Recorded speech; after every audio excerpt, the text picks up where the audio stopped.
Okay, the buyer registration program really serves a couple different purposes. Number one, it gives you a great way to track and keep like a kind of like an accounting list of any buyers that you've been working with, have worked with in the past, or even in currently, and as well as generating a open house access pass for them. And we'll cover that in a minute. But the first thing you want to do is you would put in a buyer that you're working with. We'll just put in John Smith. And we'll give them a phone number of 555-555-1212, and then an email, and we'll just put in john@johnsmith.com. And then you pick your buyer agreement, like if it's exclusive, non-exclusive, broker, or other, like maybe you have your own custom buyer agreements at your brokerage, or maybe it's just a showing agreement.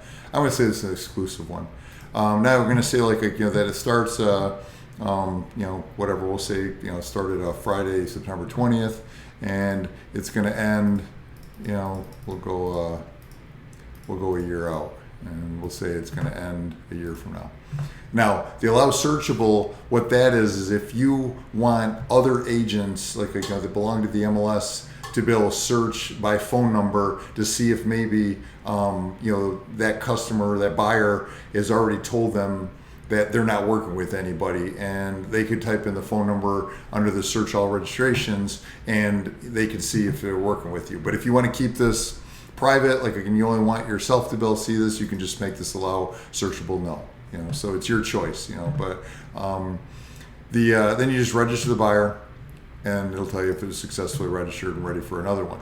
Now, then you can go to the My Registrations here, and you'll see all the registrations. And then as you can see right here is John Smith, exclusive, and in the start date, the end date, and it was searchable, we put no. And over here is the open house access pass that we're going to cover in a second. Now you can edit this or delete this anytime you want. You notice some of these are red. The ones that are red, they've already expired. So it's a great way that you can just quickly look at this, and maybe you're working with Brett Favre right now, and you say, oh wow, I forgot that it expired. And then you could go ahead and obviously get a new buyer's registration agreement, and register it in here, and also get the agreement signed by them. Now, the open house access pass, let's say I'm working with Barry Sanders here, and I can view this or I can copy the URL. I'm just going to say view it, and it's going to this is what it's going to be is a link that I'm going to send to my buyer Barry, so that when Barry happens to walk into an open house by themselves and without me, they can and that agent on duty wants them to sign in and give their name and email. They can, hey, no, I got this. I got my open house access pass. They can just pull up that link really quick. It's going to say that they're registered with Sean Summer at ABC Realty, and that agent can scan that. If that agent scans that, then what's going to happen is they're going to see something like this, to where.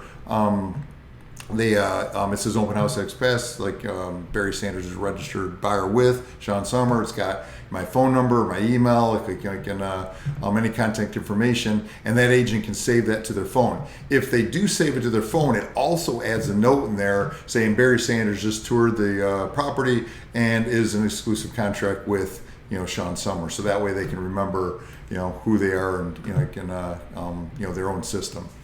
So, and I have a copy URL, so all you do is click this copy URL, and now it's you just, go ahead and email it to your customer and say, hey, go ahead and open this on your phone. And I got it right here down here, for the open house access pass. This is exactly step by step what you want to tell them to do, so that they can open on their phone and add it to their home screen, so they got easy access to it every time they walk into an open house. We also have export buyer registrations down here. I could export all these registrations I've done to a spreadsheet, and you could import them wherever you want. Maybe it's a different CRM or somewhere else. And you can also do it by date range, of when they were created. You can sort any of these columns, like start date, you can click this and go ascending or descending, end dates, and ascending, descending, and sort by name as well. The search all registrations, I'll give you an example. Let's say the Barry Sanders here we were just looking at. We'll go to search all registrations. This is what I was saying, if you did make it yes, then let's say all of a sudden another agent, Barry came up to another agent and said, hey, I'm not working with anybody. They could come in here and say, type in their phone number, and they say, well, that's not true. They got an active contract right now with Sean Summer, and then, that agent could call me and say, hey, does do you really have an active contract? Because Barry's over here telling me that they don't.